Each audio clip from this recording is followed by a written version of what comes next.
Aspirants, welcome to GATE academy plus. My name is Komal Vyas और आज हमने जो टॉपिक पढ़ा था that is dependency preserving decomposition.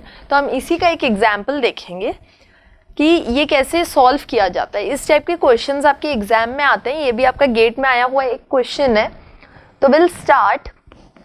Okay, मैंने आपको बताया था डिपेंडेंसी प्रिजर्विंग मतलब क्या होता है कि बाई चांस मेरे पास एक रिलेशन है, ओके, एक टेबल मेरे पास बने जिसमें बहुत सारे एट्रीब्यूट्स हैं। उन्हें मैंने क्या किया, उस टेबल को मैंने ब्रेक डाउन कर दिया दो रिलेशंस में, ठीक है। कुछ एट्रीब्यूट्स मैंने एक टेबल में दे दिए और दूसरे टेबल में कुछ दे दिए एट्रीब्यूट्स। Will start. जैसे फॉर एग्जाम्पल ये समझिए कि I have a relation R, okay, इसे मैंने दो पार्ट में डिवाइड कर दिया। एक को मैंने दे दिया R1 और एक को मैंने दे दिया R2। तो ऑब्वियसली यहाँ पे कुछ यहाँ पे कुछ एट्रीब्यूट्स होंगे और कुछ एट्रीब्यूट्स यहाँ पे होंगे। फॉर एग्जाम्पल ABC आप ले लो, तो यहाँ पे समझो मैंने डाल दिया है AB और यहाँ पर मैंने डाल दिया BC, ओके। तो जब मैं इन दोनों का यूनियन करूँ, okay, when I will do union, तो क्या होना चाहिए, मेरे पास ये पूरे एट्रीब्यूट्स आ जाने चाहिए, है ना। This is the common thing जो कि आपको बताया जा चुका है कि एक्चुअली जब हम लॉसलेस डिकम्पोजिशन क्या होता है ये भी हमने पढ़ा था कि उसमें भी ये सेम चीज़ ही थी। तो उसी में ही हमें ये देखना है कि जो डिपेंडेंसी हो रही है, जो ये फंक्शनल डिपेंडेंट हो रहे हैं अगर एक दूसरे के ऊपर में, ठीक है, तो ये प्रिजर्व होने चाहिए। कल को जब मैं वापस इन टेबल्स को यूनियन करूं तो ये फिर से मेरे पास ओरिजिनल एट्रीब्यूट्स पूरे के पूरे प्रिजर्व हो जाने चाहिए, ठीक है। तो विल सी, आपको एक क्वेश्चन ऐसे दे देगा कि लेट एक रिलेशन दिया हुआ ABCD और फंक्शनल डिपेंडेंसीज आपको दिए हुए हैं 4, ओके, और आपको ये बोल रहा है कि उस रिलेशन को डिकम्पोज किया गया है इन 3 में, ओके। अब आपको करना ये है कि you have to check whether ये जो है ये जो रिलेशंस में हमने इसको डिकम्पोज किया है तो क्या ये डिपेंडेंसी प्रिजर्विंग है या नहीं है। आपको ये प्रूफ करना है। तो हम प्रूफ कैसे करेंगे देखते हैं। सबसे पहले तो आप क्या कीजिए, लिख लीजिए जो है उसे, you have to write it R2 BC। इसका मतलब क्या है, एक टेबल है R नाम का और उसको हमने ब्रेक डाउन कर दिया है 3 पार्ट में, ओके, ये। अब इसके बाद में what we will find is कि दिस इज C। अब हम फंक्शनल डिपेंडेंसीज इसमें सर्च करेंगे, ठीक है। हमने इसे डिवाइड कर लिया 3 पार्ट में। अब फंक्शनल डिपेंडेंसी कैसे आप सर्च करोगे, देखोगे कि अब जैसे ये एक टेबल है, इसमें कौन कौन सा फंक्शनल डिपेंडेंट हो रहा है एक दूसरे के ऊपर में, ओके। पहले उसे लिख लेंगे। सबसे पहले आपको क्या चेक करना है, ओके, इसके पहले मैं आपको 2 रूल बता देती हूँ चेकिंग का। First is you have to check कि अगर मैं ये तीनों का यूनियन करूं अभी, ओके, R1 R2 R3 का, तो all the attributes should be present. All the attributes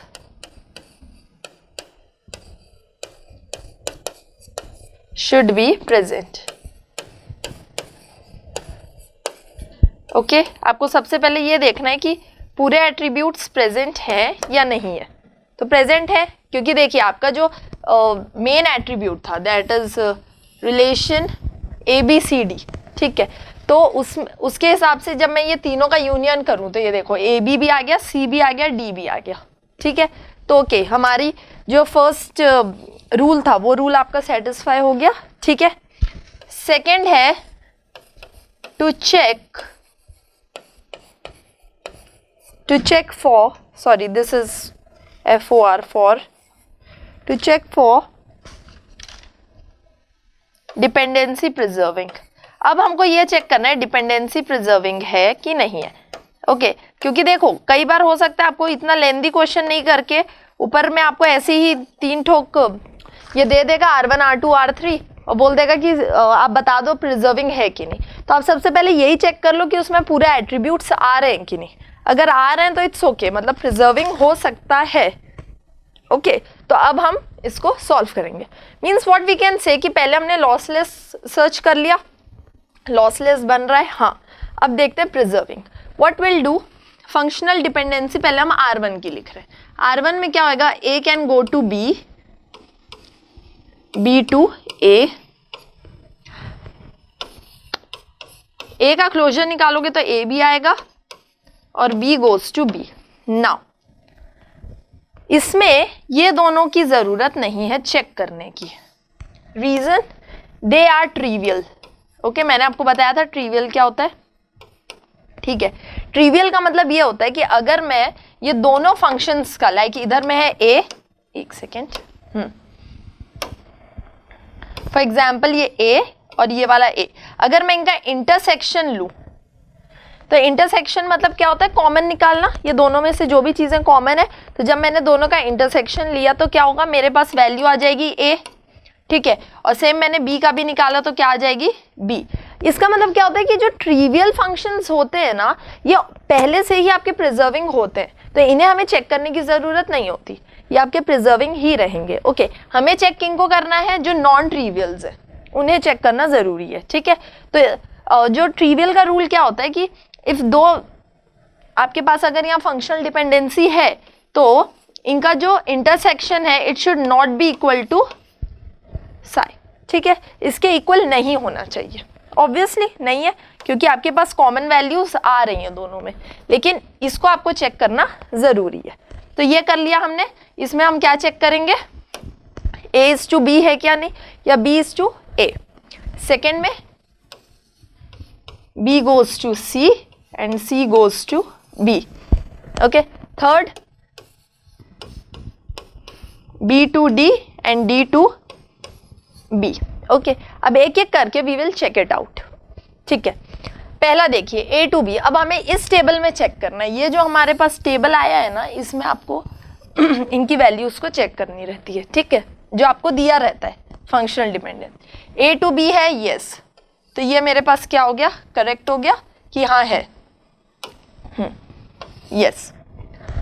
B to A है, B to A नहीं, B to A नहीं जा रहा है, ओके, तो नहीं होगा। सेकंड में देख लीजिए B to C है, यस है। अच्छा C to B है, C to B भी है, कैसे देखिए, ये कैसे हो जाएगा, C से पहले आप जाओगे D में और फिर D से किस में गए, B में। इसका मतलब क्या हुआ कि जो C है वो B को भी क्या करेगी, उस पर भी डिपेंडेंट है। ये क्या बन गया आपका, ट्रांजिशनल डिपेंडेंसी जो होती है वो बन गई यहाँ पे, तो इसका मतलब ये वाला भी आपका करेक्ट है। Okay, will see now B to D। B to D है यहाँ पर नहीं, B to D भी आपके पास नहीं है, लेकिन D to B आपको डायरेक्टली दिख रहा है तो यस ये भी है, ठीक है। नाउ एक सेकेंड, ये वाला भी सही है आपका, ओके, ये गलत नहीं है, I am sorry, this is also correct, क्योंकि ये देखिए जब इसको मैं सॉल्व करती हूँ तो इसमें क्या हो रहा है, B पहले जा रहा है C में, अगेन ट्रांजिशनल आ गया, तो ये आपको ध्यान देना जरूरी है, कई बार ऐसी छोटी मोटी गलतियां होती है। ओके, तो मेक श्योर एक बार आप और जब बना लो तो एक बार और चेक कर लो सही बन रहा है कि नहीं।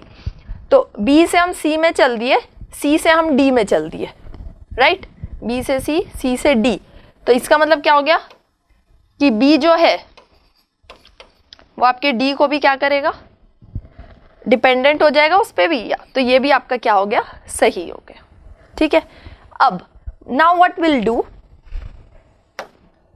वन सेकेंड,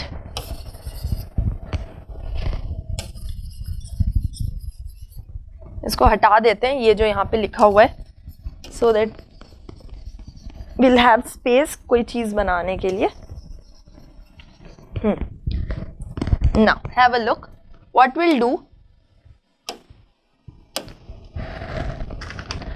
अब मैं यूनियन लूंगी, ओके, मैं क्या लूंगी, यूनियन, जो जो चीजें हैं मेरे पास में ये सबका यूनियन लूंगी, तो मेरे पास क्या क्या आ जाएगा, A to B,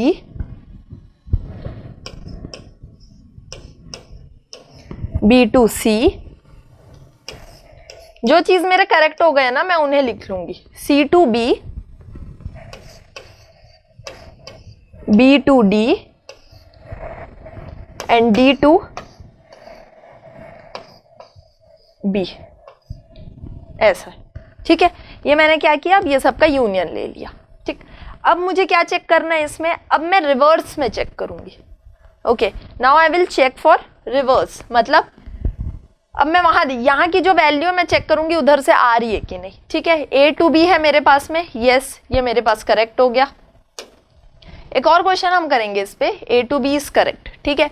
now B to C of course directly दिख रहा है, ओके। C to D, देखिए C to D कैसे आएगा, C से पहले, देखिए ये वाला आपका करेक्ट है, ये ठीक है। अभी यहाँ पे देखिए C से मैं पहले जाऊंगी D में, है ना, तो C के जो क्लोजर बनेगा, अगर मैं इसमें क्या करना है आपको क्लोजर्स लेना है घूम फिर के, तो A का क्लोजर ले लिया हमने, B का लिया, समझो C का मैं क्लोजर ले रही हूँ, तो मैं इसमें क्या क्या लूँगी, C के क्लोजर में C से आया मेरे को D, D की वजह से मेरे पास आ गया B, ठीक है। तो C और B भी एक दूसरे पे फंक्शनली डिपेंडेंट हो गए, यस, ठीक है। नेक्स्ट B to D कैसे बनेगा, अब देखिए B से मेरे पास आ रहा है C, ओके, और फिर ये आपको क्लोजर C भी देगा, B तो देगा ही देगा, तो उसको आपको चेक नहीं करना है, जो सेम वैल्यूज दे रहे हैं उनको चेक करने की ज़रूरत नहीं है, जो सेम नहीं है नॉन ट्रिवियल्स को ही आपको चेक करना है, ठीक है। तो B से C आ गया और फिर C से आपके पास D भी आ गया, तो इट मीन्स दिस इज। तो अब देखिए, अब हमने जब रिवर्स में चेक किया इसको, तो व्हाट वी हैव फाइंड कि ये पूरी वैल्यूज, ये जो हमारे पास आउटपुट आया है, ठीक है, तो इसके थ्रू मैं ये पूरे फंक्शनल डिपेंडेंसी को चेक कर सकती हूँ। दैट मीन्स कि ये मेरा क्या हो गया, ये डिपेंडेंसी प्रिजर्विंग है, डिपेंडेंसी प्रिजर्विंग है ये क्वेश्चन, ओके। तो ऐसे आपको चेक करना रहता है कि कोई क्वेश्चन जो है वो डिपेंडेंसी प्रिजर्विंग है या नहीं है, इस तरह से। आई होप आपको ये क्वेश्चन समझ में आया होगा कि ये सॉल्व हमने किया कैसे है। विल रिवाइज वंस अगेन कि मैंने आपको एक रिलेशन दे दिया है और उसके कुछ फंक्शनल डिपेंडेंसी आ गई है, तो मैं उस रिलेशन को क्या करूँगी, 3 पार्ट में डिवाइड कर दिया। उसके बाद में I will check for dependencies कि इस रिलेशन में कौन कौन सी डिपेंडेंसीज बन रही हैं, तो वो हमने लिख लिया, ठीक है। हमें सिर्फ नॉन ट्रिवियल्स को लेना है, ट्रिवियल को नहीं लेना है, क्योंकि ट्रिवियल क्या होते हैं बाय डिफॉल्ट जो है वो पूरे डिपेंडेंसी प्रिजर्विंग होते हैं, तो हमने नॉन ट्रिवियल्स को देख लिया। Now will check A to B है, यस, B to C भी जा रहा है, C से B भी, और इस तरह से ये भी आपका करेक्ट है, तो 1 2 3 4 5, ओके। मैंने क्या किया, इन पांचों का यूनियन ले लिया, तो यूनियन लेने पे मैं क्या करूँगी, ये पूरी वैल्यूज मेरे पास आ गई। अब मैं रिवर्स में चेक करूंगी, पहले हमने वहां से चेक किए थे पूरी वैल्यूज को कि फंक्शनल डिपेंडेंसी देखा, देन विल सी यहाँ पे है कि नहीं वो वैल्यूज, ठीक है। अब हम रिवर्स में चेक करना मतलब ये होता है कि मैं ये सबके क्लोजर्स ले लूँ, मैंने क्या किया, सबके क्लोजर ले लिए, ठीक है। तो क्लोजर लेने पर मेरे को क्या पता चला कि ये पूरी वैल्यूज जो है ये फिर से आपकी क्या हो रही है, प्रिजर्व हो रही है, जितनी वैल्यूज थी वो पूरी आ गई है। इसका मतलब ये होता है कि ये क्वेश्चन आपका डिपेंडेंसी प्रिजर्विंग है। This is just the small example. We'll move with the second example. Okay. Now we'll see the second example of dependency preserving. यहाँ आपके पास एक रिलेशन दिया हुआ है ABCD, ओके, और साथ में फंक्शनल डिपेंडेंसीज भी आपको दे दिया है, that is AB goes to CD and D goes to A. Now इस रिलेशन को अगेन मैंने 2 पार्ट में डिवाइड कर दिया। एक टेबल में मैंने एट्रीब्यूट्स डाले AD और सेकेंड में डालें BCD। Now will see 1 by 1। तो सबसे पहले रूल क्या बोलता है, you have to check for all the attributes, right, all the attributes, आपको ये चेक करना है, ठीक है। तो जब मैंने इसको 2 पार्ट में डिवाइड किया, यहाँ पे कर देते हैं R1 AD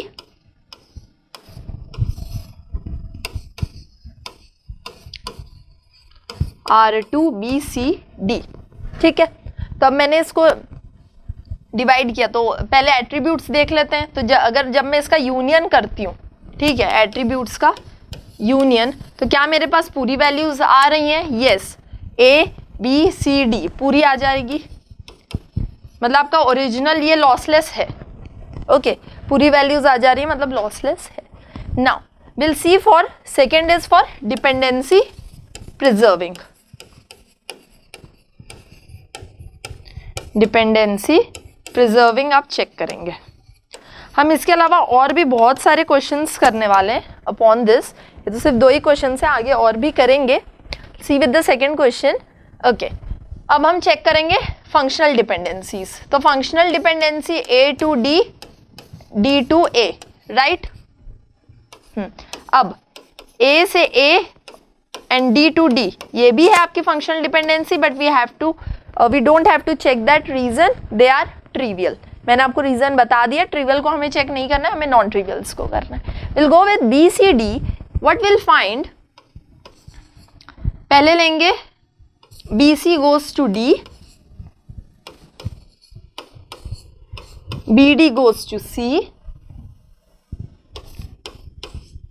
CD goes to B, B से हमको मिल रहा है CD, C से BD, D से CB। ओके, यहाँ पे इतने सारी फंक्शनल डिपेंडेंसीज आ रही हैं, ठीक है। Now will check one by one. Okay, A से D है क्या उसमें? No, wrong. ओके, D से A, हम यहाँ से इधर में चेक कर रहे हैं ना, D से A है, yes, correct. Will go with this. Okay, now BC जब मैं ले रही हूँ तो मेरे को D मिलेगा क्या? हाउ विल सी, देखिए जब मैं BC का क्लोजर ले रही हूँ तो what I will get, BC, ये 2 तो आएगा ही। इसके अलावा मेरे पास और क्या आ सकता है? कुछ भी नहीं। No, this is wrong. BD, जब मैंने BD का क्लोजर लिया, ओके, तो इसमें क्या हो रहा है देखिए, BD तो आपके पास आएगा ही आएगा, इसके अलावा और कुछ आ रहा है? D से आपके पास A आ जाएगा, ये देखिए D से A आ जाएगा आपके पास में, और फिर AB जो है, AB से अगेन मेरे को क्या मिल सकता है? CD। मतलब देखिए ABCD आ गया, मतलब ये क्या है मेरे पास? करेक्ट है। Okay, next CD।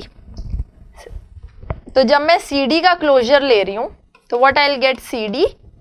इसके अलावा D से मेरे पास आ जाएगा A, उसके बाद AD या AC कुछ भी नहीं आ सकता, तो this is also wrong. Will go with B goes to CD। B से आपको क्या मिल सकता है? देखिए B के क्लोजर में आपको मिल जाएगा B, C, D, ठीक है। फिर D से आपको अगेन क्या मिल जाएगा? A, right. D से आपको A मिल गया, तो ये भी मेरा क्या है? सही है, ठीक है। Next is C goes to BD। अगर ये हम देखते हैं तो कोई वैल्यू आएगी क्या हमारे पास में?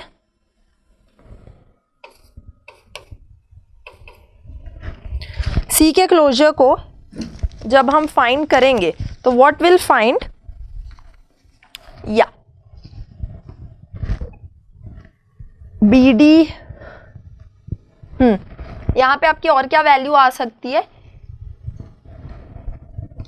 एक भी नहीं, ये वैल्यू भी नहीं होगी, ये वैल्यू भी आपकी नहीं होगी, और ये वैल्यू भी नहीं होगी। रीजन देखिए, B goes to CD बोल रहा है, ठीक है। तो B का क्लोजर तो हमको मिल गया B, ठीक है, तो उसको हमको नहीं चेक करना है, हम उसको चेक नहीं करेंगे, हम देखेंगे C और D जा रहा है क्या कहीं से? B से क्या मिल रहा है आपको? AB से मिलना चाहिए ना, ठीक है, सिर्फ B से आपको नहीं मिल रहा, तो ये आपका रॉन्ग हो गया। सेम आप C के लिए देख लो, तो C से भी जा रहा है क्या? नहीं, रॉन्ग। D से यू कैन चेक, D से आपको क्या क्या मिल रहा है? D से डायरेक्ट सिर्फ A मिलना चाहिए, यहाँ पे C भी आ रहा है, तो ये भी नहीं रहेगा, ठीक है। तो हमें क्या वैल्यूज मिली है? वी गॉट 2 वैल्यूज, एक आया है आपका D to A और एक आया है BD से ले C तक, ठीक है। अब जब मैं ये दोनों का यूनियन करूं, अब मैं क्या करूंगी? ये दोनों का यूनियन करूंगी, right. What I will find, ये दोनों के यूनियन से मेरे पास 2 वैल्यूज आ गई हैं, ठीक है। कौन कौन सी वैल्यूज आई है मेरे पास में? देखिए, विल सी।